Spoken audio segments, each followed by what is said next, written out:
Bueno, entonces, bienvenidos a la charla del capítulo 4. Se llama Comprensión y uso de las APIs. Entonces, vamos a hablar un poquito sobre las APIs. Aquí ya entramos en un tema de programabilidad, en un tema de automatización, en un tema más moderno que está permitiendo no solo el cambio de las redes tradicionales, sino en muchos aspectos. El uso de estas APIs ha automatizado y ha cambiado todo. No es nuevo, lleva décadas, pero se ha incrementado este uso y creo que todos los hemos usado estas APIs en los celulares, cuando utilizamos Google Maps, cuando utilizamos otras aplicaciones en tiempo real. Bueno, entonces la agenda del día de hoy es la siguiente. Habíamos dejado un poquito del tema del capítulo 3 para poder hacer un ejercicio con Python y formatos, porque formatos hace parte del capítulo 3 y lo que cerraba lo que era de DevOps con ITIL. Lo dejamos aquí porque vamos a unir con la práctica de Python y formatos que mi compañero Hugo va a desarrollar ahorita después de esta explicación de la primera parte. Y ahí sí entraríamos a explicar la parte básica de APIs y cerraríamos con un ejercicio de APIs para utilizar Postman y de pronto Python y hacer esa combinación de lo que vimos en esta primera parte de los 4 primeros capítulos. Aquí volveríamos al ejercicio inicial donde se mostraba cómo se solicitaba la información a una red por medio de Postman y haciendo unas peticiones por medio de unas APIs. Entonces esperemos que quede claro el día de hoy. Con este capítulo terminaríamos la primera parte.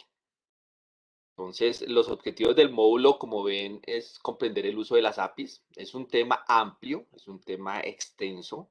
Vamos a tratar de minimizarlo y hacerlo entender de la forma más práctica, pero la recomendación sí es profundizar en el módulo de NetACAD y aquí vemos los temas que nos presentan para lo que es las APIs. Entonces, hay una introducción hacia las APIs, hablan también de los estilos y diseños de las APIs, en este caso pues comparar pues los dos diseños que hay que son síncronos y asíncronos, los estilos de arquitectura para las APIs, pues digamos que la introducción de REST API que es otro tipo de API y el autenticado que era cuando se hablaba del token y de los permisos, eh, también de los límites de velocidad, las webhooks que se trabajan directamente para servidores y pues soluciones de problemas con los códigos que nos presentan aquí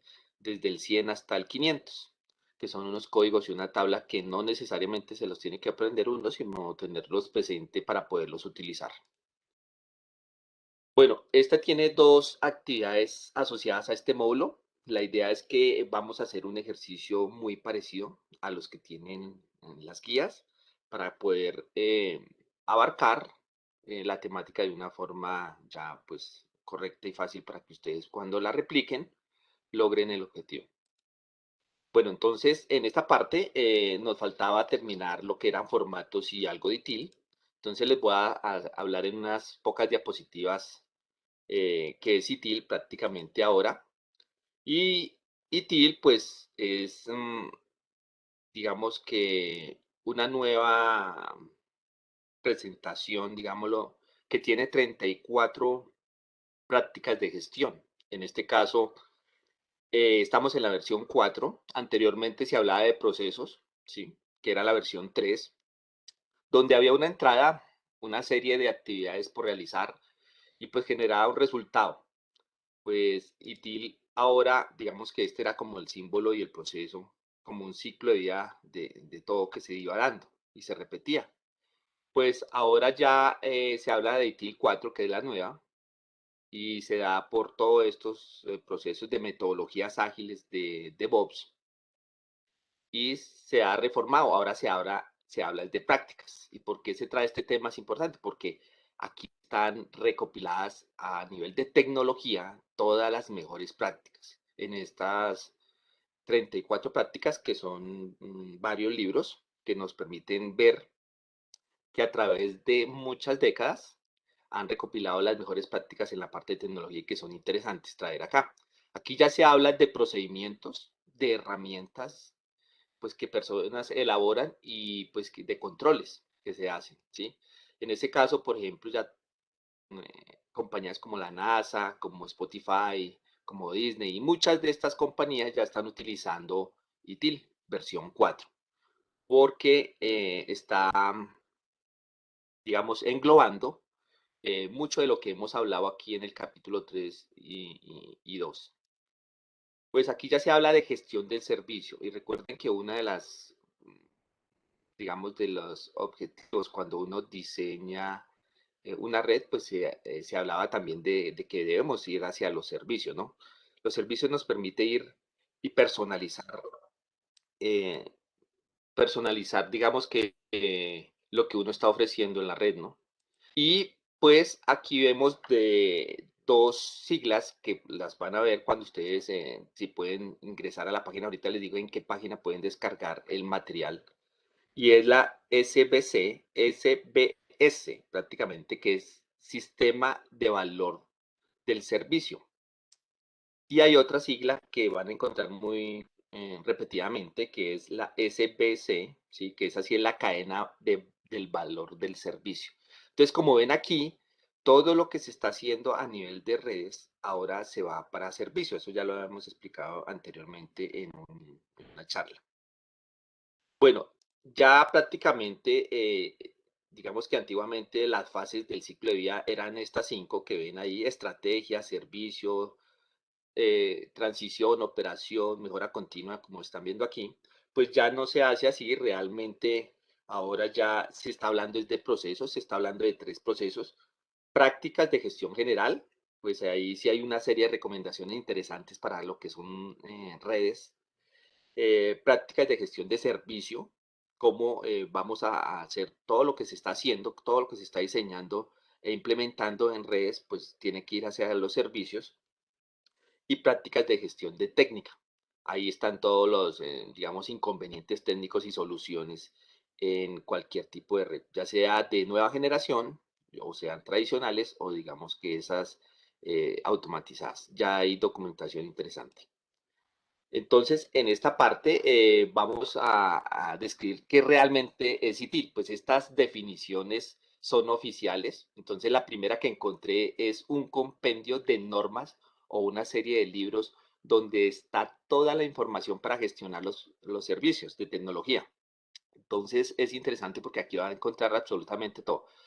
Y de este ITIL 4 me llevó a un documento que se llama el Libro Blanco del IDC, que es el nuevo, donde lo han lanzado hace muy poco y ustedes van a poder encontrar todas las tecnologías nuevas como 5G y Wi-Fi 6 y todo lo que se viene para el Internet de las cosas. Para los que estén interesados lo pueden buscar. Y pues todas las compañías están trabajando en la parte del Libro Blanco del IDC. Y Cisco en su página tiene el, digamos, como el paper, el documento completo, que es interesante. Entonces, pues, esa fue una de las definiciones, pero en realidad, si ustedes quisieran certificarse o tratar de conseguir empleo o para los chicos nuestros en la parte de ITIL, se llamaría el ITSM. Prácticamente es la Information Technology Service Management. Así es que se está solicitando hoy en día que tenga, digamos, que este tipo de certificación. Y eh, pues aquí se nota que hay otra definición que es como la más acertada, donde dice que es un conjunto de publicaciones de mejores prácticas para la gestión de servicio de TI. ¿Y de dónde se saca esta información? Pues ahorita les voy a contar que Axelos es el nuevo dueño de ITIL, se lo compró al Reino Unido. Ahorita más o menos le vamos a hacer una pequeña introducción. Y aquí vemos el esquema de certificación o de cómo está organizado todo lo ITIL para lo que es tecnologías y cómo lo vamos a abarcar. Entonces, es interesante porque vamos a empezar con lo que se llama sistema de valor del servicio. Entonces, aquí vemos el esquema. Rápidamente les voy a contar para que ustedes, si les interesa abarcar este tema y mirar esas prácticas, porque ya está todo en compendios, ya está listo. Todas esas prácticas de tecnología que han implementado a nivel mundial están recopiladas y ahí sería no volver a cero. Están todos los procedimientos que funcionaron, las mejoras, los tiempos. Entonces, cuando ya uno tiene absolutamente todo, nos podríamos basar de estos compendios, inclusive para poder diseñar, administrar y operar las redes en la parte de telecomunicaciones o en la parte de telemática o en la parte de telemetría, porque esto se divide mucho y de eso me gustaría hablar un momento al final, porque el curso de CCNA mezcla todo, ¿sí? Y yo creería que deberíamos darle un enfoque especial dependiendo lo que ellos, los chicos vayan a empezar a trabajar en, o quieran estudiar en sus universidades. Entonces aquí vemos que se empieza por ITIL Foundation, esta parte es la básica, donde están unos libros básicos de cómo implementar todas las tecnologías. Ya después viene esta parte que está como en rosado, que es prácticamente lo que se llama crear. Una preguntita. Sí, claro, pregúnteme. Buenos días a todos. Esos compendios de los que habla o como esas librerías, ¿cómo podría uno acceder a esos archivos de las buenas prácticas que se han realizado en la industria? Gracias. Usted, profesor Felipe, fue el que me dijo, sí. Profesor, Señor, usted entra a axelos.org, si no estoy mal, o .com, me pueden corregir ahí, en www.axelos, y allí se registran y ahí está toda la documentación digamos, de ITIL, la oficial, ¿no? Porque ahora Axelos es el dueño. Y allí pueden encontrar lo siguiente. Entonces, esta parte que dice crear servicios, entregarlos y soportarlos, si yo quiero saber de cómo crear servicios, entregarlos y soportarlos, o si yo quiero saber de manejar la alta velocidad de tecnología, está aquí. Eh, También puedo revisar esta parte de, esta es como sí, esta es la parte de alta tecnología, y estas dos se comparten en lo que se llama dirigir, planear y mejorar, digamos, todo lo que tiene que ver con tecnología. Entonces, como ustedes ven aquí, lanzaron el año pasado, creo que hasta diciembre del 2020, si no me equivoco, el último que es este, eh, donde hay un libro interesante que se llama el libro estratégico de la era digital, y es como líder ahora, mezclando ahora también el liderazgo, cómo vamos a llegar nosotros a los chicos y los chicos a las empresas, a esas empresas del futuro. Y aquí es donde entra todo lo que es las metodologías y los enfoques como Lean, Toyota, Kata, bueno, todo eso que estamos hablando. Incluso aquí recopila todo lo que esas herramientas estadísticas como Pareto, espina de pescado, todo eso que se utiliza está en esta parte de ITIL, de líder, como en la parte de la era digital y estrategia. Entonces, como ven, cuando uno va avanzando en estos capítulos que están muy bien organizados, llegan a la parte de ITIL Maining Professional y después el de líder estratégico. Y ya cuando logra estas dos, pues ya sería ITIL Master, ¿sí? En algunos casos, aquí hay un Maining Professional, que es como una transición que había, pero yo creo que ya no la aceptan, quienes habían hecho algunos cursos de versión 3 para poder homologar, pero ya no. Al último, lo que se requiere es que todos los que trabajan en tecnología tengan, digamos, una certificación en la parte de TIL Master para conocer precisamente todo lo que les explicaba en estas buenas prácticas. Entonces, aquí como ustedes pueden ver, hay una pequeña historia sobre qué era ITIL y cómo fue creado. Pues aquí vemos que a finales de los años 80 se llamaba prácticamente procesamiento de datos. Eso ITIL no, o sea, lo que era TI no existía. Quien empezó fue con IBM en 1981 y ahí se fue empezando a crear la primera versión. Entonces en 1986 inicia el desarrollo de ITIL y las primeras publicaciones están como en el 89. ¿Sí? Después llega en 1991, pues ya viene y se creó un grupo de usuarios. Y en el 2000, pues ya inicia más o menos en el 2000, 2001, se da la versión 2. Y esa versión viene enfocada en procesos. O sea, ya viene más madurada la idea en la parte de soporte. Y digamos que ese cambio de milenio ayudó pues a empezar a pensar en lo que se llama servicios. Aquí en esta versión 2 eran 2 libros, sí, 2 libros pero gordos, grandes. Siempre han sido bastantes esas recopilaciones, porque había esas 36 libros iniciales de la 1 salieron porque eran 36 empresas inglesas. Entonces, en cada empresa tenía recopilado un libro completo de todos sus procedimientos, las mejores empresas como la British Petroleum y otras que tenían todas esas prácticas. Ellos fueron los que empezaron a donar eso. Ya aquí en la versión 2 pasaron a 2 libros. Y en el 2007, pues ya tiene un enfoque de ciclo de vida, ¿sí? Como los que yo les mostraba anteriormente. Y aquí este enfoque de ciclo de vida iba orientado hacia el servicio. Ya empezaban a hablar del servicio en la versión 3. Y aquí ya pasaron de 2 libros a 5 libros, pues ya no tan gordos, pero bien estructurados. Y en el 2012, pues prácticamente viene una nueva versión. Bueno, es como una actualización de la versión 3 que salió en el 2011 prácticamente, edición 2011. Y ya la última que estamos hablando salió en el 2019. Y en esa 2019 se habla del enfoque de valor y la flexibilidad. Entonces, mire que aquí ya hay un capítulo completo de las metodologías ágiles y de la cultura DevOps. Aquí ya se habla de eso. Entonces, con esta parte vamos a empezar a anclar lo que hablábamos del servicio, lo que hablábamos de DevOps, lo que hablábamos de metodologías ágiles y cómo se aplicaron. O sea, esto no reemplaza, sino son, digamos que estos compendios o estas recomendaciones de buenas prácticas, lo que se hace es que se puede llevar a la par con todo lo que hemos visto. Entonces, aquí ya también tienen mucho en cuenta lo que es el cliente. Y ahí es donde ya venían las redes con llamadas como redes de intención, donde yo les decía que el cliente si pide una cosa eh, y a los 15 días cambia su necesidad, pues uno debe tener en cuenta el cliente. ¿Qué se hacía antes?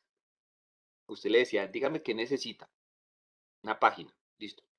Y uno se la hacía y después el cliente le dice, pero ¿sabe qué pasa? Es que se me olvidó decirle tal cosa, le faltó esto, no, no la quiero así. Entonces, ¿qué pasaba? No se tenía en cuenta en el diseño. En las redes era lo mismo. ¿Qué necesita? ¿Cuántos computadores? Listo, yo lo coloco. Pero nunca le dijeron cómo ni por dónde y le dejaban a usted el cable o le dejaban lo que quisieran. Porque lo importante es que funcionara ya. Ahora no. En esta parte se exige pues que todo lo que se diseñe sea adaptado al cambio y pues que sea tenido en cuenta el cliente. Esa es como, digamos así, grosso modo, la historia de todo esto. Ya nos sirve trabajar la versión 3. Ahorita deberíamos empezar, quienes estén interesados en ver esas prácticas, todo lo que es tecnología está aquí en esta parte, en axelos.com. Entonces, para, digamos, ampliar lo que dice, aquí hablan del impacto de todas estas tecnologías de Vox en una organización. Y aquí, en estos dos pequeños esquemas, estamos mostrando cómo se manejaba la parte de tecnología en una empresa. Entonces, había un director de tecnología y todo se manejaba como islas. Entonces, allí fue cuando salió la mesa de servicios y entonces pide un ticket y el ticket se demoraba y entonces eso se llenaba de tickets. No sé si alguno de ustedes ha trabajado en esa parte, pero cuando yo trabajaba en la parte de soporte de plataformas, pedían el ticket y me llegaban hasta 50 tickets y a veces se demoraba uno 8, 10, 12, 15 horas en dar respuesta a una solución. Y este sistema funcionó hasta el 2019, porque a lo último después ya colocaban hasta las mesas de ayudas y nosotros lo hemos vivido también, inclusive con Red P que uno llama y tal vez la mesa de ayuda no es tanto de ayuda. Y la gente decía, bueno, yo tengo mis tickets y espérese. Y aquí está el equipo técnico y decía, no, pues yo pues, tengo mi programación y el que me programen yo voy y lo arreglo a lo último, una red, lo que sea.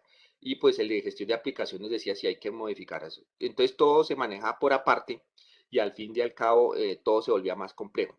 La matriz organizacional en el desarrollo de esas operaciones y de todo lo que se tenía que hacer hacia una red o hacia un cliente o todo lo que tiene que ver con tecnología, pues se volvió jerárquica, permisos de arriba hacia abajo, y necesitaba un poco, ¿no?, de procesos que pues complejizaban y el costo se volvía menos eficiente. Y ya digamos que la nueva, que es la organización moderna en TI, pues está hablando aquí de que participa el usuario, pero pues sí hay un director de tecnología, pero ya se habla de los servicios. Y los servicios ya vienen integrados y esto se vuelve como una matriz, ¿sí? Todos se pueden comunicar con todo para dar una solución rápida e inclusive automática al consumidor. Entonces pensemos que vamos a tener que diseñar una red con estas buenas prácticas que ya están escritas, que ya nos dicen cómo, pero que hay que entender que cambió de la versión 3 a la 4 y cambia totalmente el enfoque, ¿sí? No es que cambie todo, pero sí cambia el enfoque. Y pues aquí la idea es que se mantenga esa estrategia, ya sea para la empresa o para el gobierno, en la parte de conectividad. Digamos que esa parte es la TI de una forma jerárquica clásica que nos permite trabajar como veníamos trabajando en ese desarrollo. Yo le hago su red, dígame qué necesita, sí, yo lo escucho y tal, pero ya una sola vez y al final la hacía y le decía tomen su red y páguenme. Ahora ya no. Ahora constantemente hay que estar modificando, tiene que ser adaptable. Y en estas organizaciones modernas, como nosotros vamos a preparar estudiantes que van a ir o a empresas a ser parte de estas organizaciones y que ya en muchas de estas grandes son modernas, porque de pronto las medianas y pequeñas no son tan modernas, aunque sí he estado revisando y hay muchas pequeñas que son modernas porque ya esta cuestión de la automatización y de las APIs está por todo lado. Entonces ahí vemos como resumido lo que habíamos hablado en estos capítulos, por eso se habló de procesos, se habló de servicios, se habló del cambio generacional de las redes, se habló también de lo que, digamos, metodologías ágiles y de la cultura. Entonces aquí con esto nos ayuda a complementar todo lo que vimos. Bueno, ahora vamos a entrar a la parte de formatos, que es otro tema que nos había quedado pendiente, que lo dejamos para el 4 para poderlo combinar con lo que son las APIs. Entonces, en esta parte, recuerden que hay tres formatos, pues hay más, pero se está trabajando lo que es XML, JSON y YAML. Y para ello vamos a mirar detalladamente, este es como un ejemplo de cómo se envía la información a través de la red, digamos, codificada a través de estos tres formatos. Pues unos le dicen que son formatos, otros dicen que son lenguajes, ¿sí? Pero al final no son lenguajes de programación, son lenguajes que permiten hacer comunicaciones y que tienen una estructura con algunas, hablemoslo, comandos no, esto no se llama comandos, sino como caracteres especiales que cada lenguaje utiliza. Entonces, como ustedes ven, esta sería la estructura para que poder enviar una información o recopilar una información de una aplicación. Entonces, como vemos, vamos a empezar con XML. ¿Qué es XML? Prácticamente, XML es un lenguaje basado en texto. Pues este nos permite interpretar y leer fácilmente lo que se puede ubicar en cualquier archivo, tanto para el humano como para las máquinas, o sea, es diseñado para esa comunicación. ¿Sí? Es fácil para entender para el humano, pero también lo entiende la máquina. Lo que nosotros les comentábamos del CLI, de la caja de comandos, pues la entendíamos nosotros fácil, pero cuando fueran a extraer esa información para sacar un reporte, pues viene desordenada y de pronto otra aplicación no la entiende. Entonces, para ello se creó este tipo de lenguajes, para que las máquinas se comuniquen entre ellas y también se entiendan. Entonces, eso se habla ya de metalenguaje, sí, sí, es como un metalenguaje prácticamente, pues que permite definir lenguajes de marcas desarrollados esto fue desarrollado prácticamente por la WWC, que es la World Wide Web Consortium, y es utilizado para almacenar datos de forma legible. Entonces, aquí este lenguaje nos permite a nosotros como humanos entenderlo y a las máquinas comunicarse. Esa es la finalidad de estos lenguajes, de poder hacer esa información. Entonces yo les pregunto, si ustedes vieran estos números, ¿qué, ¿qué podrían decir ustedes de estos números? ¿A qué hace referencia, por ejemplo? Depende de los conocimientos o lo que usted lo interprete. ¿Qué dirían? ¿A qué se les parece esos números? ¿Quién me dice? ¿Serían versiones? Puede ser versiones. ¿Quién más me dice? Referencias de los switch y los routers. Bueno, referencias de los switches y los routers, en algunos casos. ¿Qué más? Otra. Yo podría decir que es el número del chance, ganador. Pero ¿a qué voy? Un momento lo anotamos, un momento. ¿A qué voy? A que mire que se da a la interpretación o al conocimiento que tenga una persona, ¿sí? Por eso los lenguajes permiten evitar eso. Entonces, por ejemplo, si yo llego y los etiqueto en un lenguaje, ¿sí? Como este, pues ya ustedes al ver esta imagen que están viendo, ya les queda claro de qué es cada número, ¿cierto? Y de qué estoy hablando. Entonces, mire que aquí ya estamos codificando, eso es como un metalenguaje que entiende la máquina para que no quede interpretación. Entonces, cuando nosotros vemos aquí este tipo de marcado, pues ya sabemos que el 1841 es un router, que estamos hablando de equipos intermediarios y que el Swiss 2950 pues, es otro equipo que hace parte de estos intermediarios y, y que hay otro router 2901, ¿sí? Y que es el router 2. Entonces mire que estas etiquetas, que es ese metalenguaje que entiende las máquinas, me permiten evitar interpretaciones erróneas, pero también me permite entenderlo como humano y que las máquinas se comuniquen. Entonces, prácticamente, si yo lo llevara a XML, quedaría así, y ven que hay una flechita que me permite saber que toda esta información que está internamente pertenece a esta gran llamada intermediarios. Entonces, XML no es un lenguaje de programación, como yo les decía, no es como Python. Es un lenguaje para describir las características que tiene un documento. No va a hacer cálculos como lo hace un lenguaje de programación, ni va a interpretar algoritmos ni nada. Simplemente lo único que va a hacer es comunicar, llevar esta información en diferentes aplicaciones que lo entiendan. O sea, digamos que esta es como la conexión para que una aplicación entienda la información. Y pues es extensible. ¿Qué quiere decir esto que es lenguaje marcado extensible? Pues que se puede hacer crecer a la medida que yo quiera. O sea, si yo tengo necesidades de hacer un metalenguaje más grande, pues lo puedo hacer y crear con los propios marcadores. O sea, que es muy flexible. ¿Cuáles son los marcadores? Por ejemplo, yo le puedo colocar la palabra que quiera aquí. Para mí es intermediarios, pero si ustedes quieren colocar, por ejemplo, aquí profesores, aquí una palabra, y aquí adentro que diga profesor uno y el nombre y el apellido y bueno, todo lo que ustedes quieran, como lo quieran codificar, lo pueden hacer porque este sí es extensible a las necesidades pues del desarrollador. Recuerden que estos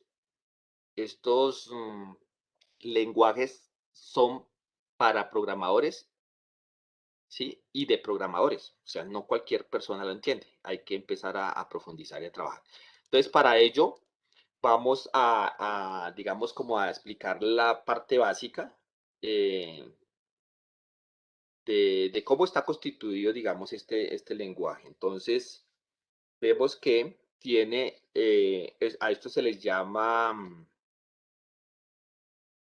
una declaración, siempre empieza, no es obligación, ¿sí? En algunos, digamos, metalenguajes o lenguajes que nosotros realicemos, se puede colocar inicialmente, como lo están viendo así, y si ya abre este mayor y el símbolo igual, yo lo cierro. Entonces, todo etiqueta y metalenguaje se cierra y se abre con el símbolo. Entonces ya lo vamos a ver. Y tiene unos atributos, que es con la versión que se trabaje, pero por ejemplo el Explorer o algunas aplicaciones que ya lo toman, pues lo toman por default, o sea, por defecto. O sea que se puede colocar en cualquier escrito, o a veces no, no pasa nada. Pero lo que sí no se puede, digamos, obviar es esta parte de la codificación, porque hay tipos de codificación. Entonces, ese UTF-8, el UTF significa Universal Transformation Format, o sea que es un formato de transformación universal. Y ese 8 significa pues que está codificado a 8 bits, pero también lo hay de UTF-16, pero el más usado es el UTF-8.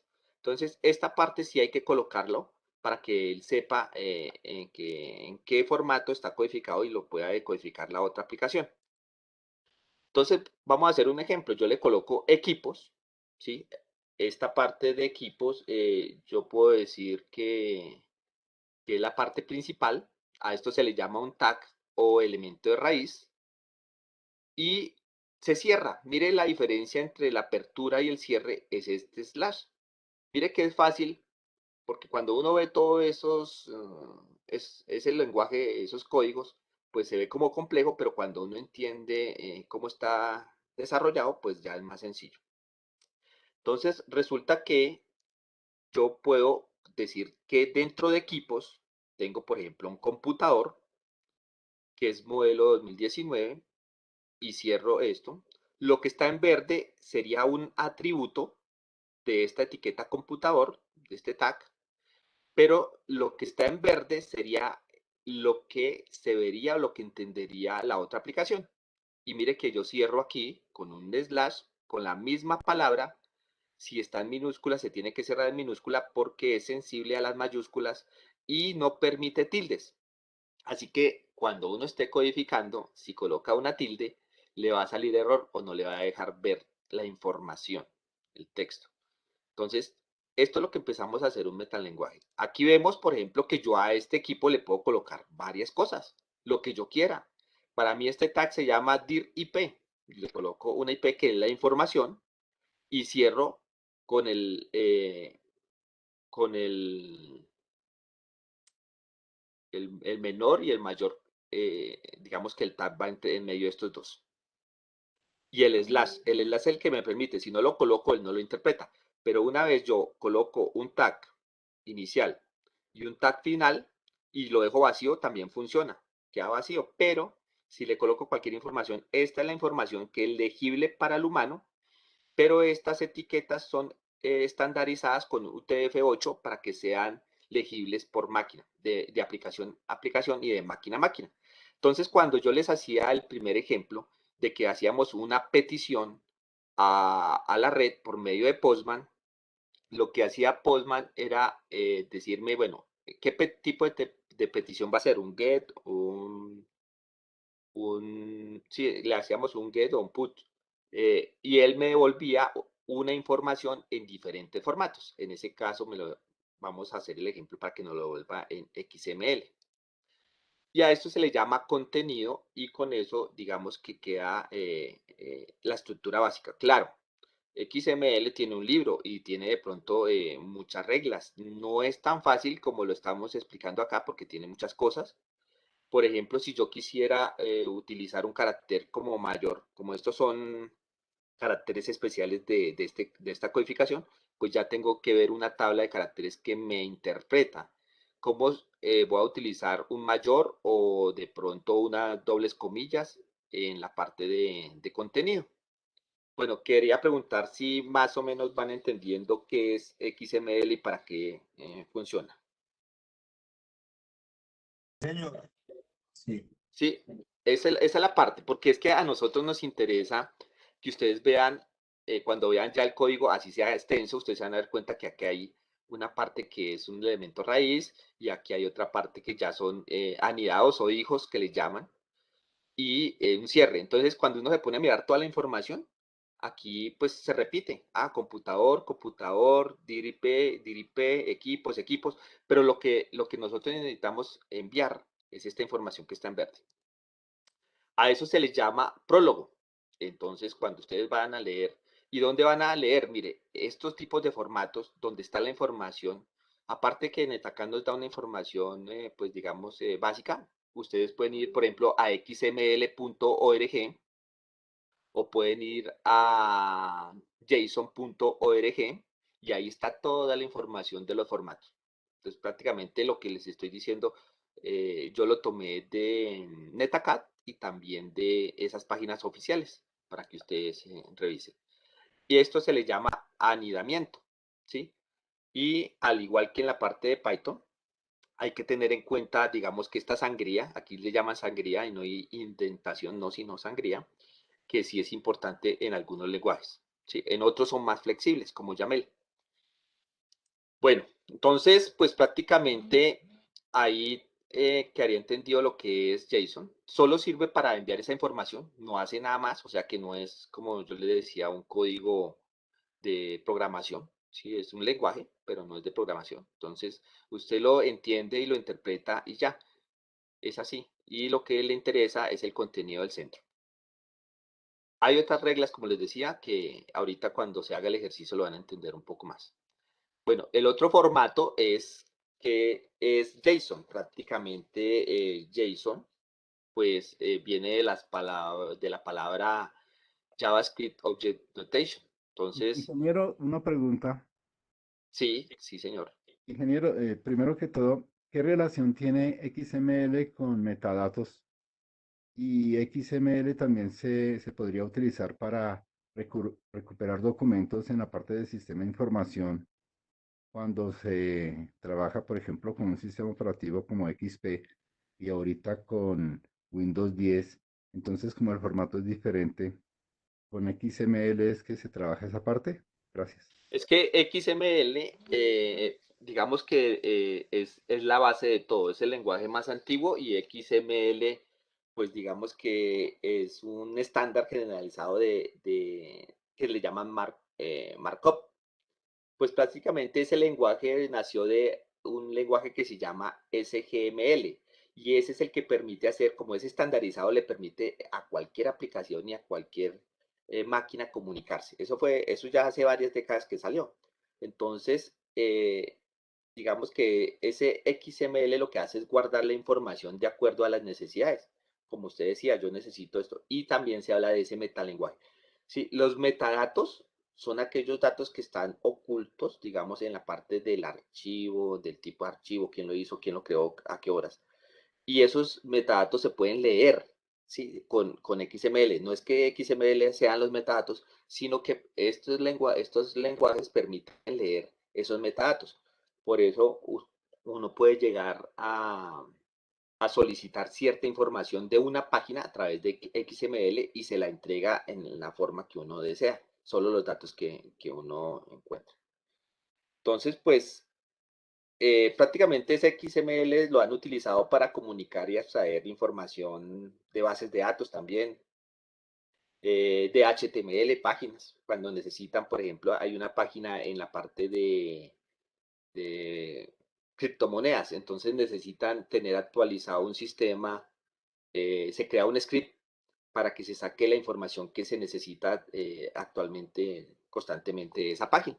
Entonces, eso es lo que permite, dependiendo lo que yo le coloque mis tags, me va a dar la información que yo necesite cuando yo hago un script. En este caso, pues Python que hemos escogido. También lo utiliza para guardar información, ya sea en base de datos o en alguna aplicación. Pues digamos que esa parte sí se define pues una serie de reglas para codificar esos documentos. ¿Qué más le puedo yo decir de XML? Que es un lenguaje que se utilizó para muchas cosas, pero quien lo reemplazó prácticamente es JSON, ¿sí? JSON es un lenguaje que está reemplazando, aunque hay muchas máquinas y muchas cosas que también todavía trabajan XML, pero si ustedes comparan XML y JSON, los dos lenguajes son un poquito, digamos, como extensos o llamémoslo como un poquito complicados con respecto a YAML, que es mucho más entendible para el humano. No sé si quedó clara ahí la respuesta, profe.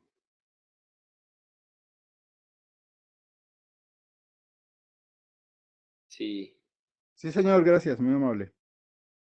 sí. Entonces, aquí vemos una definición de lo que es JSON, es un formato ligero de intercambio de datos, ¿sí?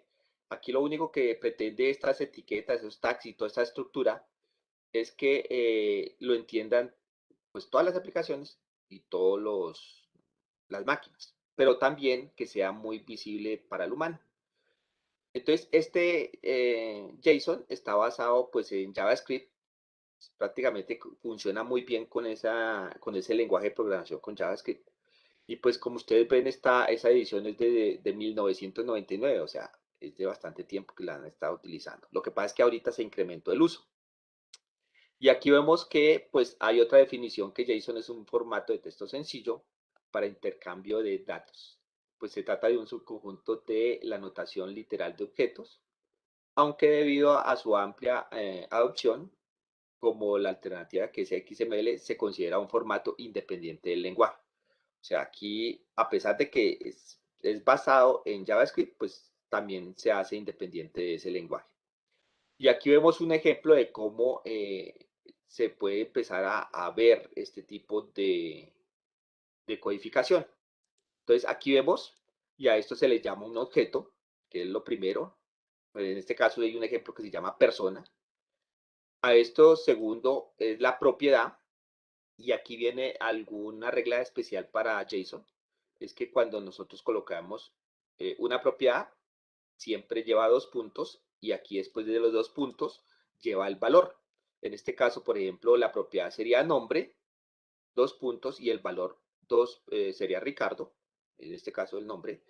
Y esta es como la estructura. Siempre se abre el corchete, siempre se van colocando en comillas tanto la propiedad como el valor y se coloca dos puntos siempre y una coma al final. Si yo quisiera colocar otra propiedad y otro valor, le coloco apellido, dos puntos, y le coloco entre comillas López. Y si quiero otra propiedad, le doy coma y le coloco edad, dos puntos, y entre comillas, digámosle de 30. ¿Sí? Y cierro. Entonces, mire que esta la estructura se puede hacer así, de forma horizontal, ¿sí? Pero también se puede acomodar de la siguiente forma.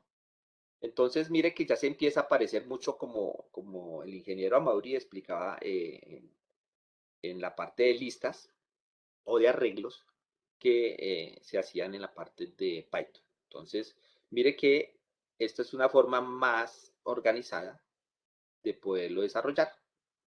Sí, esto sí lo pueden hacer en cualquier formato y yo utilizo a veces Visual para poder revisar digamos, la sangría, la indentación aquí, para que quede todo organizado, porque en algunos formatos sí son muy estrictos. Un espacio, una coma de más, una tilde, pues ya de una vez dificulta la lectura, no lo entiende. Entonces, unos son más flexibles, que el más flexible de todos es YAML y el más amigable al ser humano, digamos, el más extenso es, hablamos un poquito de XML, ya hay hasta un libro de muchas cosas que se puede hacer con eso, pero pues JSON está como entre los dos, ¿no?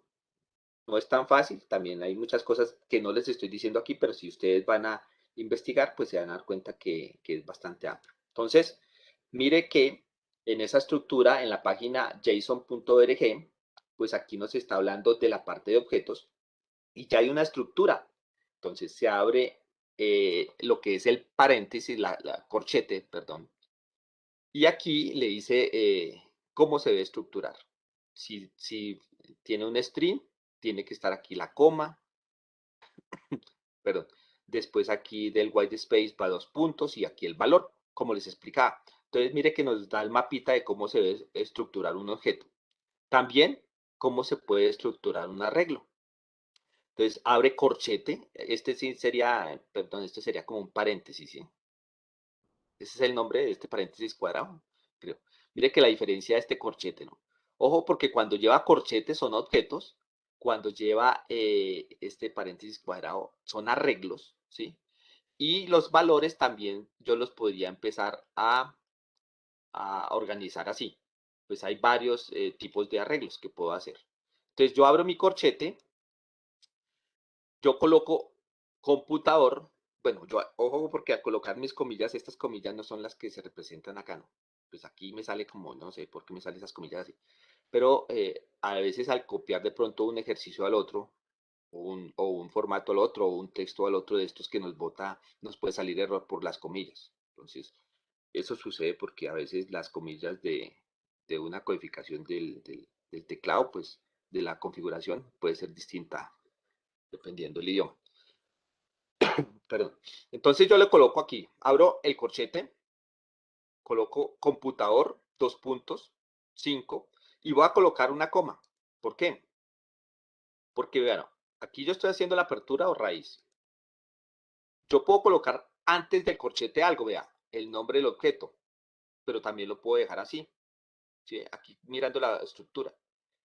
Entonces, yo le puedo colocar acá dir IP, coloco 2 puntos y coloco la dirección.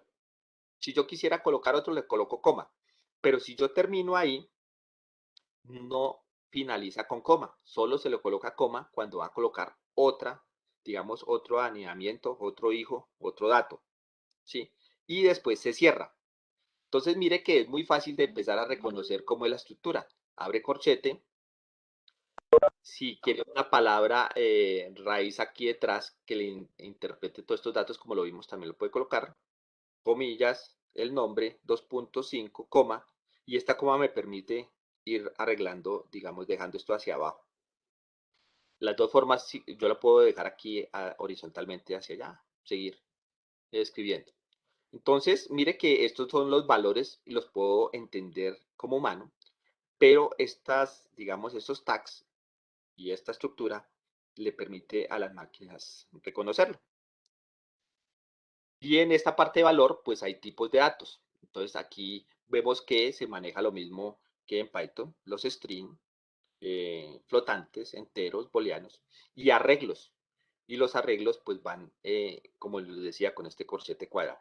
Y arreglos es que yo podría anidar ciertas cosas que yo necesite de estas datos. Computadores podría decirle que puede tener marcas, o sí, puedo como detallarlos, sería la palabra. A esto se le llama propiedad en JSON y digamos que esta es como las reglas principales. Hay muchas más, pero pues obviamente para cuestión de esta capacitación y lo que vamos a hacer, les da como esa idea inicial. Y viene el tercer formato que es YAML. YAML prácticamente es un formato de serialización. Pues prácticamente no es un lenguaje de marcado, es un lenguaje de serialización, como dice acá. Y YAML pues es un formato muy utilizado para hacer configuraciones para herramientas de DevOps. O sea que este YAML toca aprenderlo porque YAML es, digamos, muy utilizado en la parte de Docker y Kubernetes. Eh, no son lenguajes como XML, como Python, como Perl, como C, o sea, eh, pero digamos que sí se utiliza mucho también para lo que son correos electrónicos, que hay asíncronos y síncronos. Digamos que eso lo vamos a trabajar junto a API para poderlos combinar. Entonces YAML pues es legible, es intuitivo, es muy fácil, es de los más, digamos, se ve como muy sencillo, aunque tiene pues sus ciertas reglas, y es muy estricto. O sea, aquí sí, de pronto en algunos casos cuando yo digo estricto es que pues si le dice que debe llevar un espacio, es un espacio, si se le olvida pues de una vez falla. Las sangrías también, aquí sí son estrictas. un espacio en la sangría ya no deja ver la información completa. Pues está, digamos, creado por una serie de listas, esto se les llaman listas clave valor. ¿A qué me refiero a eso? A que, por ejemplo, voy a tener un objeto, ya le voy a decir, después una propiedad, después un valor, y digamos que esta va a ser la estructura. Yo creo un objeto, una propiedad y un valor. Vamos a mirar aquí como ese ejemplo. Entonces yo puedo decir que este es el elemento clave, computador, volvemos al mismo ejercicio, y le puedo decir que tengo un computador de nombre Sony. Entonces mire que yo tengo que colocar este guión para mirar que es la parte de, digamos, general de lo que me estoy hablando del computador. Lleva 2 puntos, espacio y la marca. Mire que aquí sí ya no lleva comas ni lleva corchetes, sino se empieza a escribir como más directo. Está la parte de dir IP, le coloco la dirección IP, mire, 2 puntos, espacio. Marca, yo le puedo decir que es un value, ¿sí? A esto ya se nota el valor, no tiene muchas cosas, es muy limpio. Pero si yo quiero otro nombre, por ejemplo aquí, no es solo Sony, sino Hewlett Packard, imagine que ya tenemos 2 computadores, coloco el guión y hago la descripción. Entonces, cuando yo quiero hacer una descripción, utilizo este que se llama el pipe, ¿sí? Y ahí ya puedo escribir, pues obviamente cualquier cosa, ¿sí? Cuando ustedes vean este símbolo, ya digamos que es una descripción de texto. Entonces yo aquí en este formato sí puedo hacer una descripción. Y si dan cuenta con este solo símbolo del pipe, pues ya no tengo que colocar nada y ya me lo interpreta el screen. O sea, este ya sabe que el tipo de dato, sin necesidad de colocarlo en comillas, ya sabe que es un screen, ¿sí? Un texto. Entonces no hay problema. Sí que es más limpio, es más utilizado y pues por eso lo utilizan mucho en la parte de Kubernetes y Docker.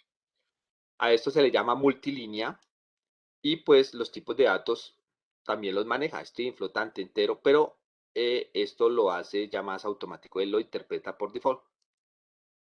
Ahora sí volvamos a la imagen inicial y se van a dar cuenta cómo está, digamos, distribuido estos 3 formatos.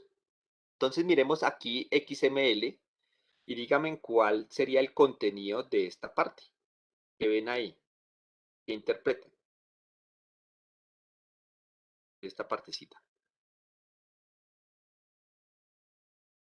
¿De qué estoy hablando en este formato? Yo tengo un tag que aquí lo dejan como tag porque puede ser cualquier valor o lo puede llamar tag como quiera, porque son etiquetas que yo le pongo. Y estoy hablando de qué? De valores, ¿cierto? Y aquí, ¿qué está diciendo? Vea, abre name, por ejemplo, es Ethernet 0, cierro name.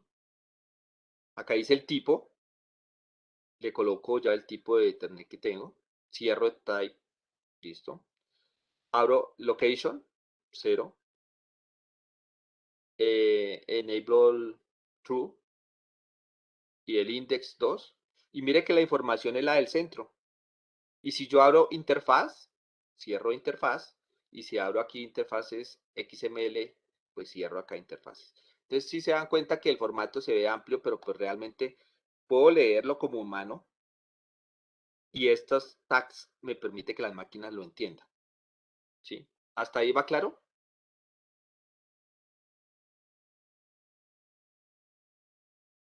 Pregunto. ¿Alguna duda? Pues yo creo que Eso. hay varias dudas, pero en general se entiende las diferencias y se entiende para qué sirven los lenguajes. Estoy hablando en mi caso. Sí. Ahorita miraremos ya con el ejercicio que vamos a hacer si ya queda más claro. Aquí vemos el JSON. Mire, ya sabemos que cuando vean estos corchetes ya es JSON, ¿cierto? Que lleva 2 puntos y lleva la coma cada vez que yo necesito menos al final. Y YAML, mire que es sencillo, no tiene nada, pero sí tiene que tener cuenta la sangría y los espacios. Entonces, ahí ya tenemos los 3 formatos. Entonces, ahora vamos a seguir con mi compañero Hugo, donde vamos a hacer la práctica de esos formatos y vamos a tratar de mezclarlo con Python. ¿Listo? Entonces, ingeniero Hugo, voy a dejar de compartir pantalla. Me dice si ya.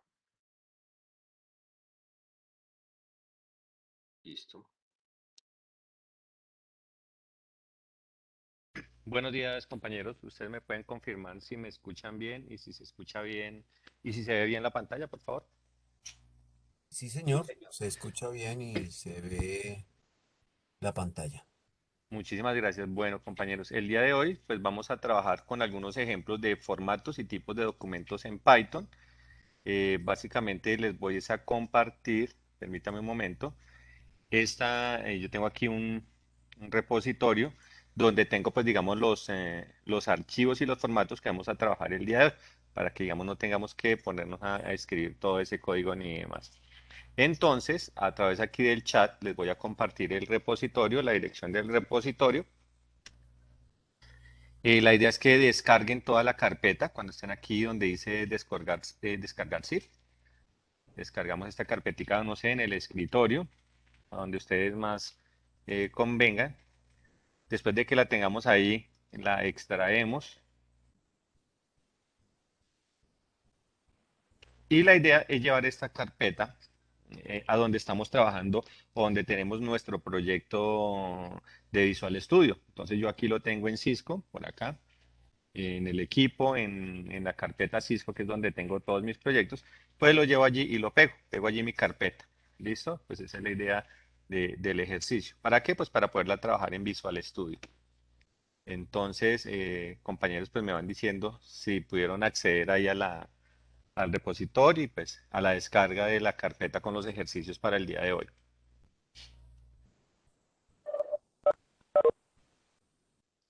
Sí, ya se puede descargar.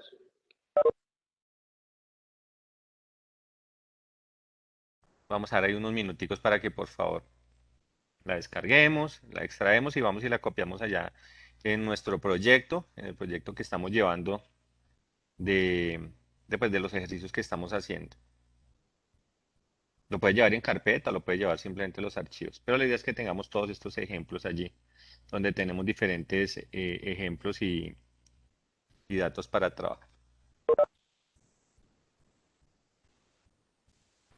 Mientras vamos haciendo eso, pues básicamente aquí en esta página encontré pues esta partecita que me parece muy interesante y es que Python permite trabajar con diferentes formatos y con diferentes tipos de documentos, ¿cierto? Y que hay muchísimas módulos pues para poder trabajar con ello.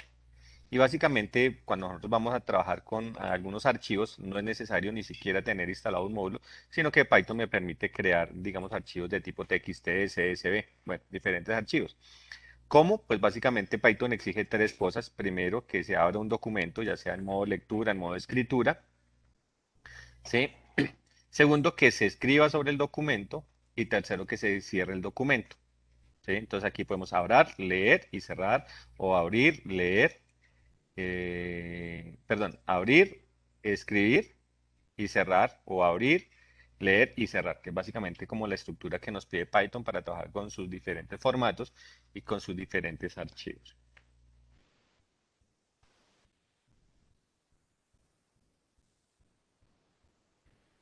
Huguito, buenos días, qué pena. Es que ya Sí, entré a la señora. carpeta, pero la verdad, o sea, ¿por dónde se descarga? Yo veo los archivos, pero Listo. Entonces, aquí, donde dice code, la parte de codificación, aquí hay en la parte final un, un link que dice que se puede descargar vía zip. gracias, Huguito. O lo pueden clonar, digamos, desde línea de comando también.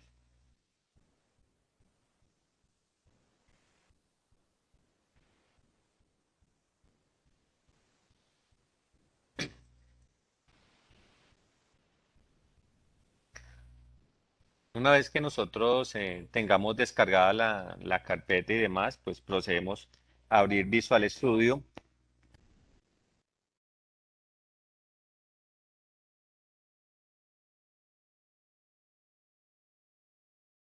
Procedemos a abrir Visual Studio.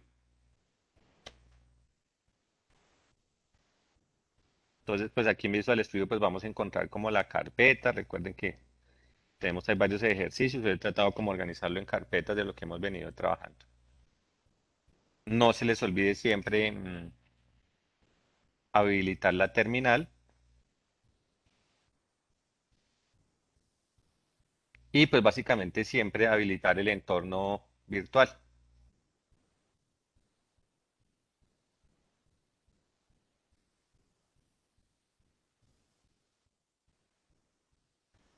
Entonces, compañeros, me confirman si han tenido alguna dificultad, si se pudo descargar la carpeta.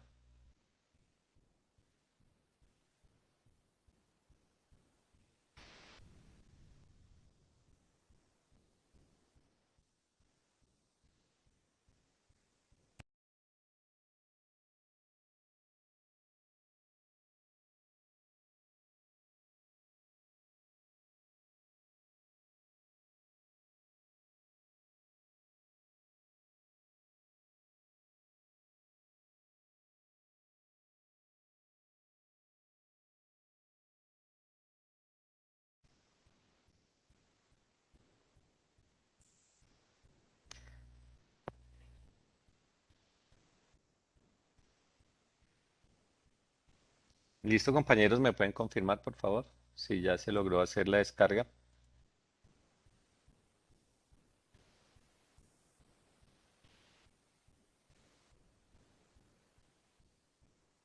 Gracias, Ricardo.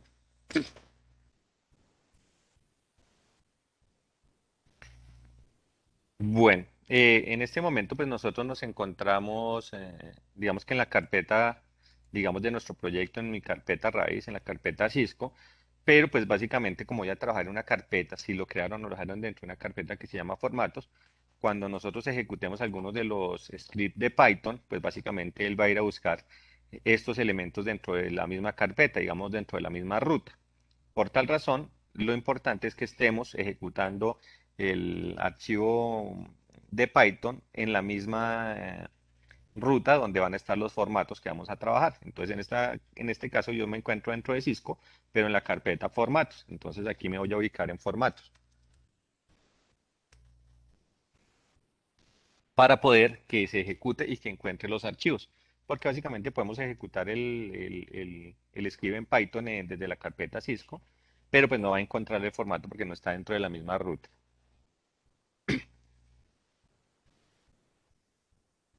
Dentro de estos primeros ejercicios, todos estos ejercicios pues son tomados de la documentación que nos ofrece de, el curso DevNet, dentro de algunos ejercicios que están dentro de las prácticas que ellos nos sugieren. Y entonces de allí he encontrado pues toda esa información y he tratado como organizarla para que ustedes puedan hacer diferentes prácticas que les sirvan de pronto para comprender mejor un poquito del uso de documentos y de formatos que vamos a tener acá. Mientras están ahí en la descarga y en la ubicación de los archivos, hay una imagen que me parece muy interesante que nos da básicamente el curso de Ebner, y es que nosotros cuando nos utilizamos un router o un switch o queremos averiguar alguna información, básicamente con un comando show, esto es lo que nos bota y pues para nosotros como usuarios esto es muy legible. Ya entendemos que hay una columna de las interfaces, una columna de las IP, bueno, que lo que tiene activo y demás, los protocolos, ¿sí? Y esto es claro para nosotros, y nosotros podemos entender esta información. Pero las aplicaciones no entienden este tipo de formatos. ¿Por qué razón? Porque ellos no entienden dónde están los espacios, no entienden lo de las, digamos, las comas, dónde comienza, dónde termina, entonces él no puede entender eso. Y como la idea del curso de Ebner es la parte de programabilidad, es que las aplicaciones empiecen a trabajar por sí solas, entonces los formatos que utilizan las aplicaciones son los que ya mi compañero Wilson explicó, que es el formato XML, JSON y YAML, que son los más utilizados. Yo leía y decía que cuál es el mejor, ¿no? Todos son muy buenos. ¿Cuál es el más utilizado? Pues realmente se utilizan todos y pues básicamente depende de los gustos o de la información que usted esté recopilando, pero se puede utilizar cualquiera. Entonces, esto para las aplicaciones es lo más conocido.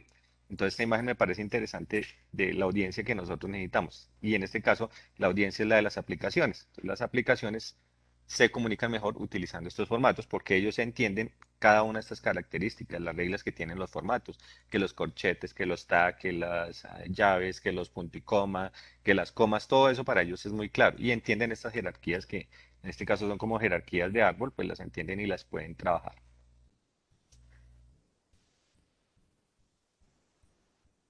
Me confirman, estimados compañeros, si ya tenemos aquí la información abierta para seguir con el ejemplo.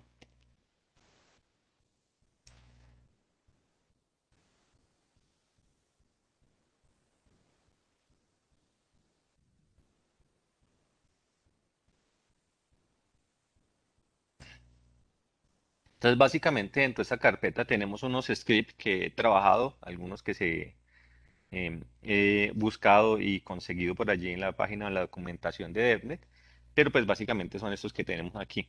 Y a su vez tengo aquí algunos formatos y algunos documentos que los podemos trabajar. El primero que quiero que trabajemos, este es uno que se llama Devices TXT, este es un documento de texto. Este ejercicio es tomado directamente allí del curso, donde nos dicen que básicamente hay un archivo de texto que tiene alguna información y la idea es cómo a través de Python yo puedo acceder a este archivo y visualizar la información que allí tenemos. ¿Sí? Para ese ejercicio, para eh, este documento que tenemos aquí de TXT, pues tengo tres ejercicios que nos plantean allí. Estos son los ejercicios, el acceso, acceso 2 y acceso 3. Y es el que me va a permitir obtener información de este documento a través de la utilización de Python.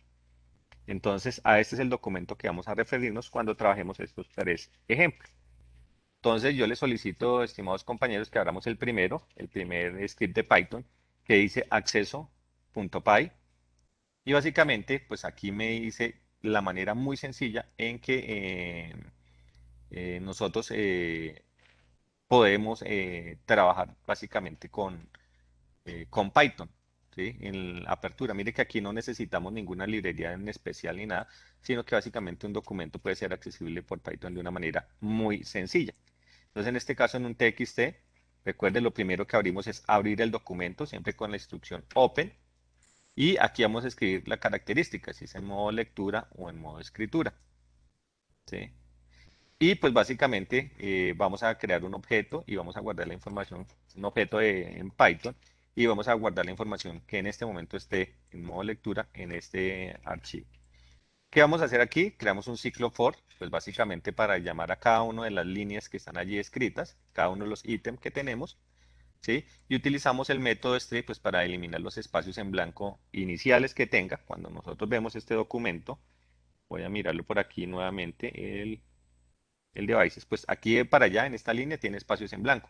Y si aquí tuviera pues espacios en blanco, pues también. Entonces él simplemente va a buscar la información y va a eliminar espacios en blanco iniciales y espacios en blanco finales. Para eso se utiliza ese método. Y pues básicamente vamos a imprimir lo que está allí en ese documento, en línea por línea, lo que él leyó de ese documento, y cerramos, que esto es lo que nos pide Python que hagamos, que abramos el documento, que hagamos lectura o escritura del documento y que cerremos el documento. Entonces, este primer ejercicio, para que por favor lo ejecutemos, y ustedes me confirman si cuando yo lo ejecuto, espérenme un minuto,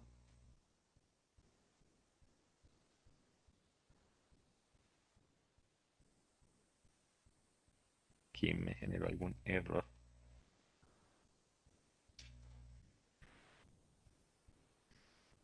No encuentro el directorio devices.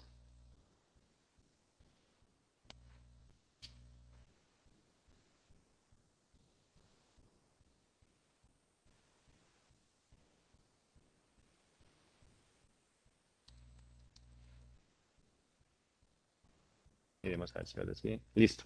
Entonces recuerden, para que él encuentre la ruta debemos estar dentro del mismo archivo. Entonces, pues el resultado esperado de este primer ejercicio es que él haga la lectura y básicamente lo que hizo fue traernos línea por línea cada uno de los elementos que allí estaban dentro de este documento de texto. Recuerde, él lo convierte en un objeto de Python y básicamente me muestra línea por línea, eliminando espacios en blanco iniciales y finales. Ustedes me confirman si se pudo hacer esta primera parte de este ejercicio.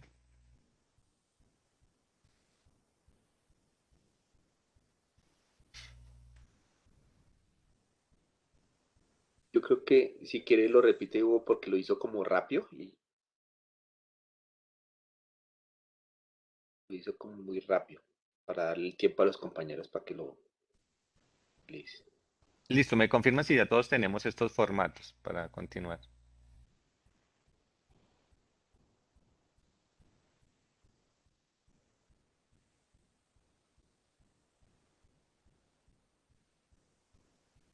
Gracias, profe Guillermo. Como les decía, la idea es que estemos dentro de eh, nuestro proyecto, en el proyecto que hemos venido trabajando y pues básicamente en la carpeta, como les decía, he desarrollado algunos ejercicios y he trabajado algunos ejercicios que nos ofrece el curso DevNet. Entonces les decía inicialmente que el primer ejercicio que vamos a trabajar es el de trabajar algún tipo de documento, en este caso un documento TXT, de una manera muy sencilla con Python. Entonces decía inicialmente que aquí tengo un archivo, un TXT, ¿sí? Que tiene alguna información sobre, digamos en este caso, algunos router y algunos switch, ¿correcto?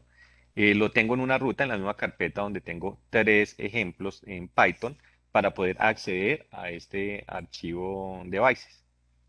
Entonces, el primer ejercicio que tenemos es el de acceder al documento de una manera muy sencilla con Python. Recordaba inicialmente que Python no necesita librerías para poder, digamos, acceder o crear documentos, sino que básicamente los puede acceder directamente pues con sus módulos internos. El módulo que me permite abrir documentos es el módulo, la función Open, ¿sí? Que es la que me permite abrir cualquier documento. Entonces vamos a crear un objeto, en este caso es el objeto file, vamos a abrir el documento en modo, en este caso, lectura. Y recordar que Python siempre me dice que cuando voy a trabajar documentos debo abrir el documento, ya sea en modo lectura o escritura, leer o escribir el documento y cerrar el documento. Entonces en este primer ejercicio vamos a abrir el documento, vamos a ver línea por línea lo que hay en el documento, ¿sí? Con el método strip que me ayuda a eliminar espacios en blanco iniciales y finales. Vamos a imprimir cada uno de esos ítems que están allí, gracias al ciclo for, y vamos a cerrar el documento. Entonces la idea es mostrar en Python, en la consola, lo que él está buscando aquí de estos diferentes eh, dispositivos que tenemos en el archivo devices.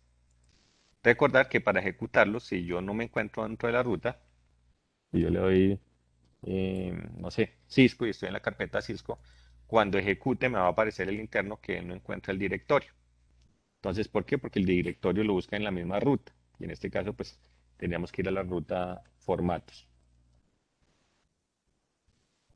Si ejecutamos aquí el ejercicio, pues básicamente lo que se espera de este primer ejercicio, eso lo encontramos en el capítulo, es que Python sea capaz de traerme ¿qué?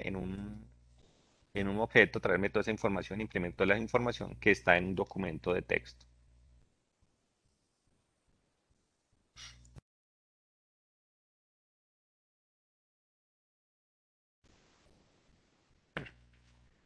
Entonces, estimados compañeros, me confirman si se logró el objetivo de este em, primer script de Python de pues abrir el documento.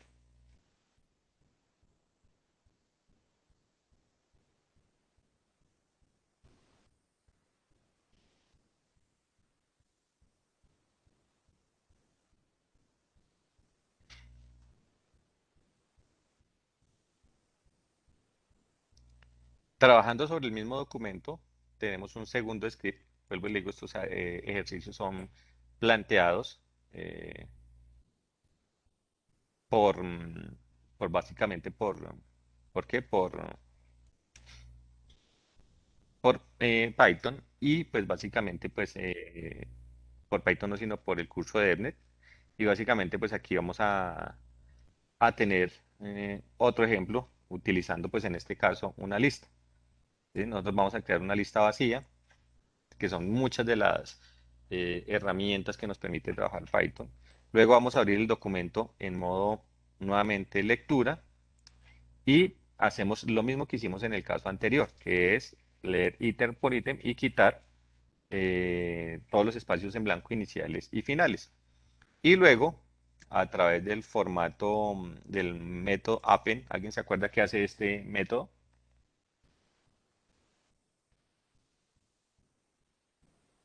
Como adherir.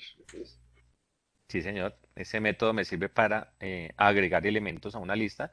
Entonces, los elementos que está leyendo en este momento eh, Python, pues los vamos a agregar a esta lista inicial que se llama devices y voy a imprimir, en este caso, la lista. Ya no lo voy a mostrar como lo hice inicialmente en el primer acceso, sino que lo voy a imprimir como una lista. Entonces, esos son de los elementos que me permite trabajar básicamente Python con sus diferentes formatos. Entonces, vamos a ejecutar este segundo script.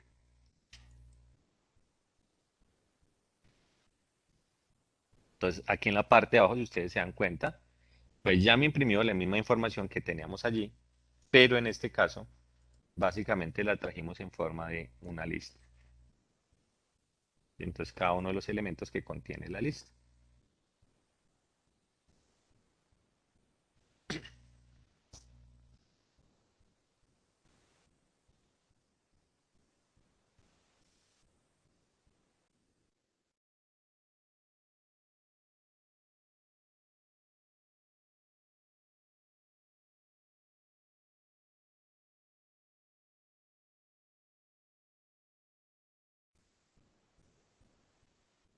Y el último script que nos ofrece, digamos, el curso, que es el tercer script que tengo acá, y es básicamente que yo puedo básicamente agregar elementos o escribir elementos.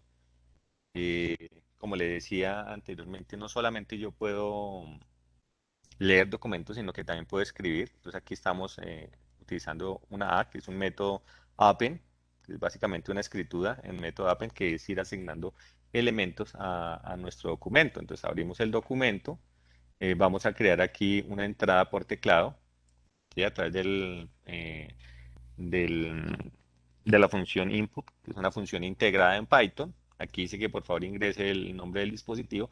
Puedo agregar más dispositivos, ¿sí? Y básicamente él me va a estar preguntando dispositivos hasta que yo le dé la palabra exit. Si digo exit, básicamente cerramos el documento. De lo contrario, él va a seguir solicitando eh, eh, más, digamos, información que usted le quiera agregar a ese documento, más dispositivos. Entonces la idea es con este, pues agregar más dispositivos y ver cuál sería la funcionalidad. Entonces vamos a ejecutar este. Me dice entre el dispositivo de nombre. Entonces puedo aquí a colocarle router 1111. ¿Sí?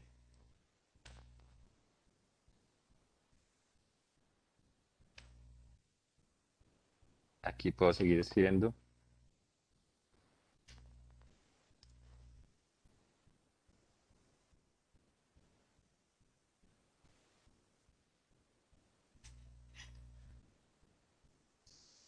Aquí más dispositivos, perdón.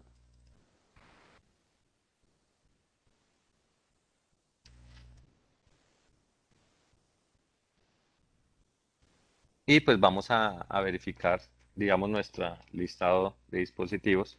Y si ustedes se están dando cuenta, pues aquí ya tenemos algunos otros dispositivos que he agregado allí. Si vamos, por ejemplo, al segundo acceso y lo ejecuto, pues básicamente ya está actualizado mi lista de router y lo tengo dentro de una lista. Y si vamos al primero y lo ejecuto, pues básicamente aquí ya la lista está un poquito más grande en el formato que nos está presentando allí, mostrándolo ítem por ítem.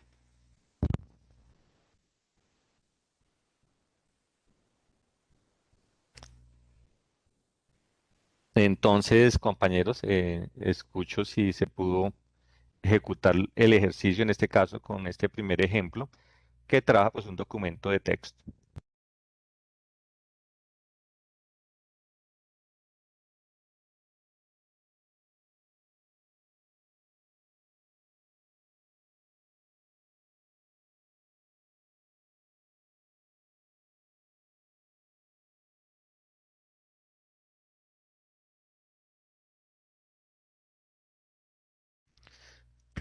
Perfecto, entonces pues ya digamos que trajimos con documentos de texto.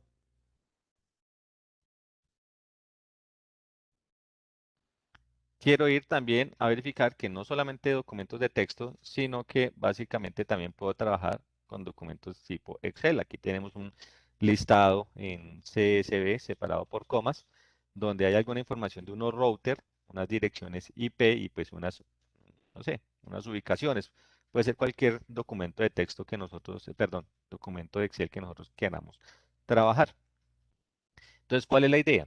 Pues que nosotros podamos acceder también al documento, lo podemos hacer igual, abrir el documento de una manera muy sencilla, o utilizar algunas de las librerías, de pronto que nosotros tengamos, o algunos de los módulos que tengamos para trabajar. ¿Sí? Entonces, es importante, antes de iniciar, que nosotros en Python hagamos una verificación de los módulos instalados. Probablemente si voy a trabajar con algunos de estos ejercicios y hay unos módulos que no pueda trabajar, pues necesariamente voy a tener que instalarlos. Entonces aquí tenemos el documento en CSV, ¿sí? Una información separada por comas. Y por aquí abajito tengo el script que se llama revisión csv.py. Entonces este es el ejercicio que tengo planteado. Entonces lo primero, bueno, aquí estoy como imprimiendo pues, una información general del ejercicio. Y segundo, necesitamos trabajar el módulo CSV. Tenemos que verificar si ese módulo está instalado o no está instalado dentro del Python. Y pues básicamente, si está instalado, pues básicamente trabajarlo y si no, pues hacer el proceso de instalación. ¿Cómo verificamos esta parte de los módulos? Si yo me voy aquí al RPL en Python, con la palabra help, entre comillas y en paréntesis la palabra módulos, voy a revisar qué módulos están instalados y que puedo utilizar. Entonces aquí me muestran una cantidad de módulos bastante amplia, dependiendo, pues digamos, de las versiones o de las instalaciones que usted le haya hecho. Entonces, tengo que verificar si está aquí. Mire que sí está instalado el CSV. Si no tengo instalado, pues procedemos a hacer la instalación de este módulo, en llegado caso en que no lo tengamos. Generalmente por defecto creo que ya viene instalado en Python, entonces tocaría que ustedes hicieran la revisión allí.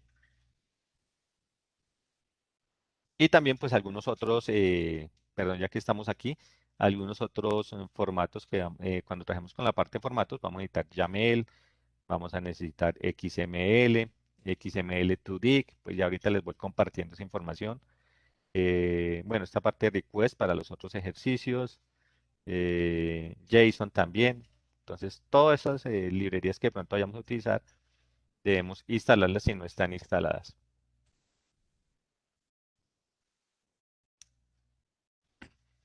Entonces, pues ya verificando que tenemos instalado CSV, entonces vamos a hacer lo mismo que hemos venido haciendo con los diferentes elementos. Creamos el objeto, abrimos el objeto, en este caso en modo lectura, imprimimos el objeto. Esta es la primera parte que voy a hacer. Voy a hacer como 3 ejemplos en este mismo ejercicio.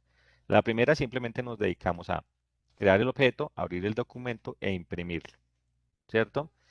Em, la segunda, creamos, pero esta vez vamos a hacer uso del módulo CSV y vamos a abrir el documento y pues aquí los delimitadores o los argumentos que me pide este, este esta función es el delimitador, si está delimitado por coma, punto y coma, entonces hay que colocarlo allí. Si tienen el ejemplo de algún otro ejercicio que puedan trabajarlo, pues igual hay que buscar cuál es el delimitador. Así como cuando nosotros trabajamos Excel directamente y queremos convertir un CSV a Excel, tenemos que colocar qué tipo de delimitador tiene, pues lo tenemos que hacer acá. Y pues básicamente, al hacer esa lectura, eh, voy a también como ya lo tengo convertido en un documento, en un objeto de Python a través del CSV, voy a leer pues cada una de las columnas que allí tiene. Entonces, si ya buscamos el delimitador, nos damos cuenta que el ejercicio tiene pues básicamente 3 columnas. Una columna que tiene el nombre del router, una dirección IP y una dirección de una ciudad. En este caso, pues voy a crear un print, cualquiera que ellos sean. A mí se me ocurrió este. El, para colocar aquí en este paréntesis el nombre del router, en dónde está, pues aquí el nombre de la ciudad o la siguiente columna. Tiene una dirección IP y pues la columna donde se encuentre la dirección. Pues aquí estamos convirtiendo el documento utilizándolo en este caso la librería, el módulo CSV y a través de la función Raider, con digamos algunos de los argumentos que me piden allí, estamos guardando esa información y la estamos utilizando para hacer una impresión, en este caso de una frase con la información detallada que tenemos en este documento. Entonces en la columna 0, pues si ustedes en la columna 0 se van a encontrar el nombre del router. Cuando le doy el método format, voy a llenar cada uno de estos paréntesis que están acá con la información que voy a colocar aquí en mis, digamos, mis variables. Entonces tenemos la columna 0, pues donde está la información del nombre, la columna 2, que es donde está la información de la ciudad, y la columna 1, que es donde está la dirección IP. Entonces, ese es el ejercicio planteado para que reconozcamos de una manera muy sencilla cómo trabajar con, en este caso, documentos de Excel. Como decía anteriormente Wilson, de esto hay muchísima documentación. En la parte de análisis de datos con CSV es bastante lo que hay. Para la parte de Machine Learning se trabaja muchísimo esta parte de documentación de- de muchos datos en formatos como CSV. Cuando ejecuto, pues básicamente el archivo, el ejercicio, permítame, listo. Entonces, recuerde que aquí hice dos impresiones. La primera impresión que hice fue abrir el documento y mostrar lo que había en él. Entonces, él abre el documento y muestra lo que hay en ese documento. No estoy utilizando en este momento básicamente ningún método en especial, en ninguna función en especial. Y luego en la segunda ocasión sí estoy utilizando, digamos, una de las funciones que trae la librería CSV y pues básicamente pues estoy dándole como un formateo mucho más claro y ya puedo utilizar cada una de la información que tengo. Entonces mire lo que estamos haciendo aquí. El router 1 está en Bogotá y tiene IP. Entonces puedo hacer unos print con respecto pues a la información que yo estoy obteniendo, digamos, de este documento, de este CSV.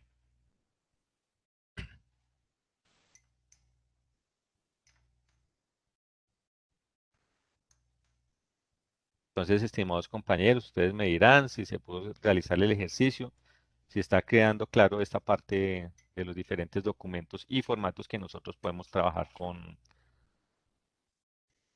Python.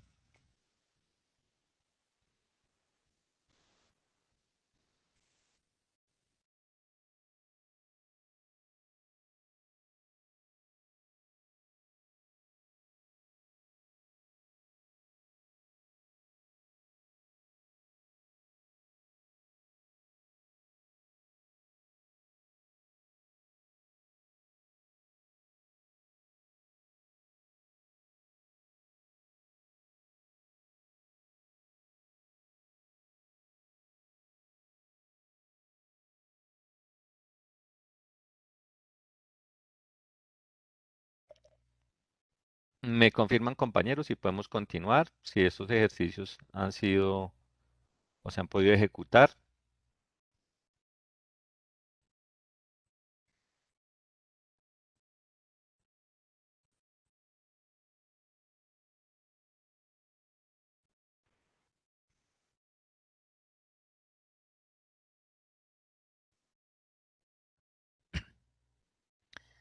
Bueno, para continuar, pues aquí también, muchísimas gracias, compañeros. Hay diferentes ejemplos de los que veníamos trabajando que nos habló Wilson anteriormente.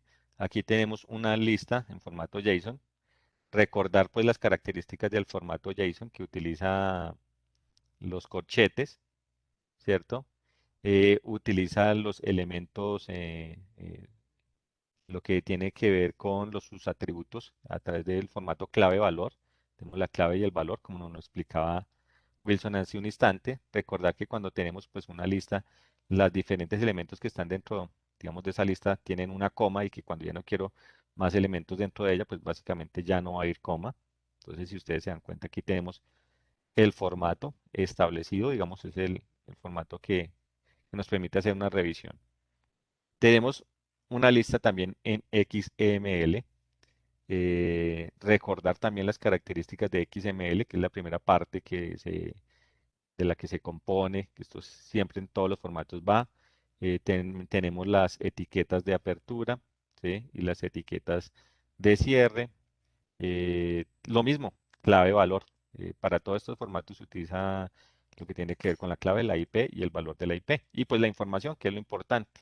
Dentro de estos formatos, como les decía Wilson, ya es más claro reconocer la información que nos está dando aquí. Aquí tenemos unas direcciones, ¿cierto? Y que esas direcciones tienen una IP y una máscara. Entonces, digamos que aquí la clave es IP y máscara y pues los valores que allí tiene o la información que es necesaria para nosotros. Y la idea es que pues nosotros podamos acceder a esta información.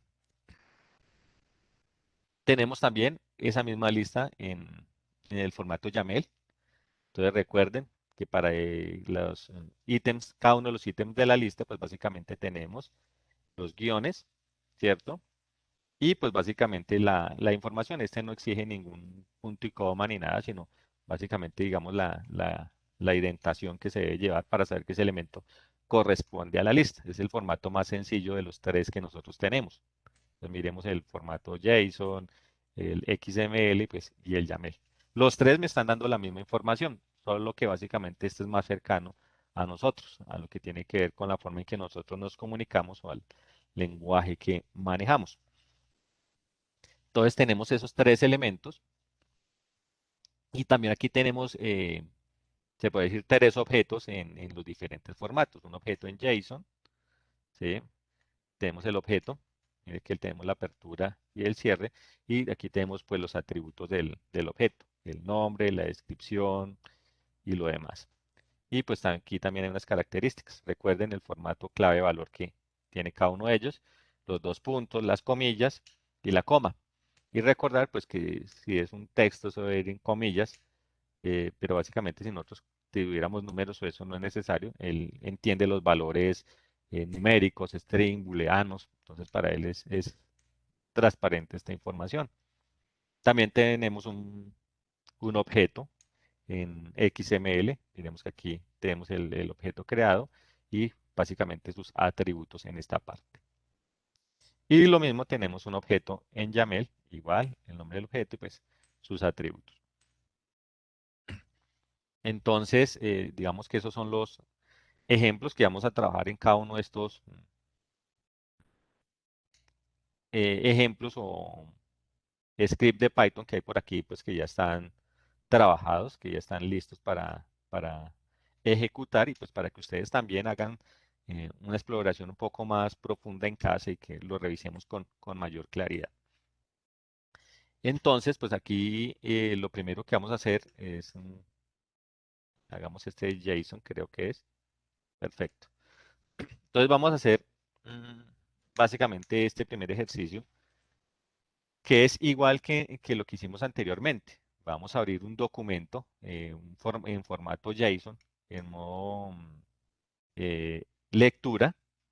Vamos a crear el objeto, lo vamos a guardar allí y lo vamos a verificar cómo es que Python, a través de esas librerías que estamos utilizando, puede cargar el documento y convertirlo en un objeto Python. Y a su vez, cómo podemos no solamente tener el documento en el formato JSON, sino que lo podemos convertir a un formato YAML. ¿Sí? Entonces, aceptar un objeto de Python y convertirlo a un documento en YAML. Estamos haciendo como tres pasos allí. Para ello, importante que tengamos instaladas estas librerías, la librería JSON y YAML para poder trabajar este ejercicio. Entonces, permítame un momento. Voy por aquí. Aquí voy a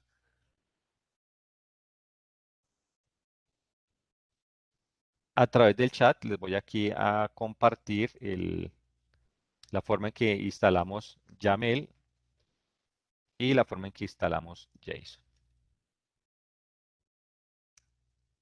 Entonces, probablemente para poder ejecutar, entonces ahí a través del chat, Les compartí para que instalemos esas dos librerías. Voy a instalar, por ejemplo, en este caso, aunque ya está instalado, pues voy a instalar YAML.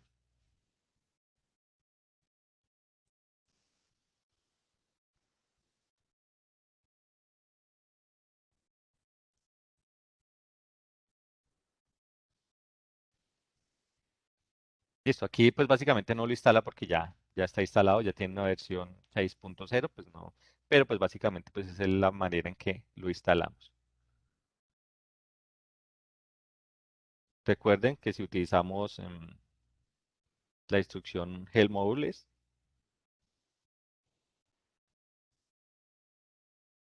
perdón, en el RPL, la instrucción help y entre comillas módules, podemos revisar que esté básicamente instalada esta librería.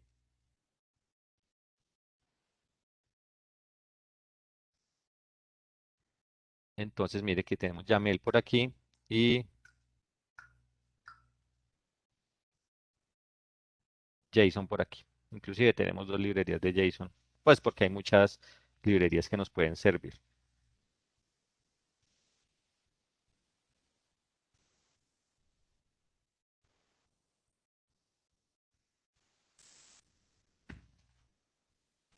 Entonces, la idea es ejecutar este script.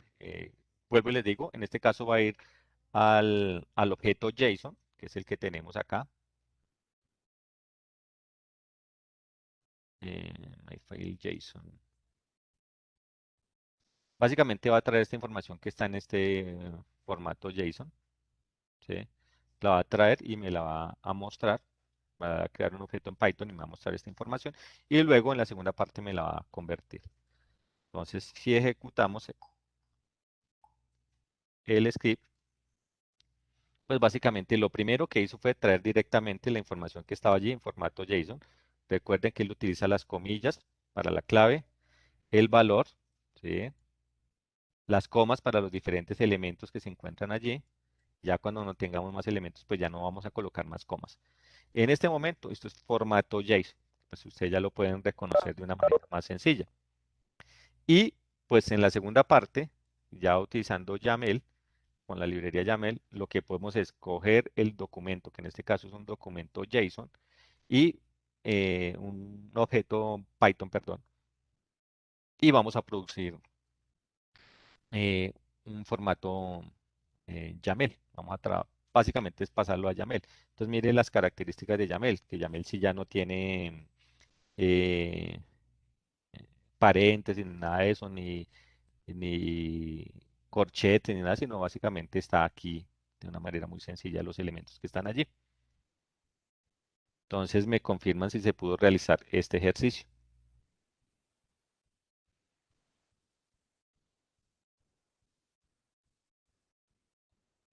Si han tenido alguna dificultad con los módulos, con las librerías.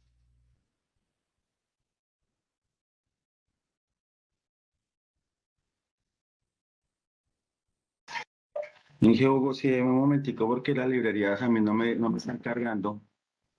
No sé si estoy haciendo algo mal acá, pero en un Eh, segundito. Denos un perfecto. cambio. Perfecto. Hay algunas veces en que hay que actualizar el pip Sí. install, para que deje instalar las librerías. ¿Sí? De pronto usted le da la librería y no se la instala, y es porque cuando usted le da el pip install no está actualizado, ¿listo? Entonces, cuando le sale el error, allá adelantico le dice la sugerencia para que actualice el pip.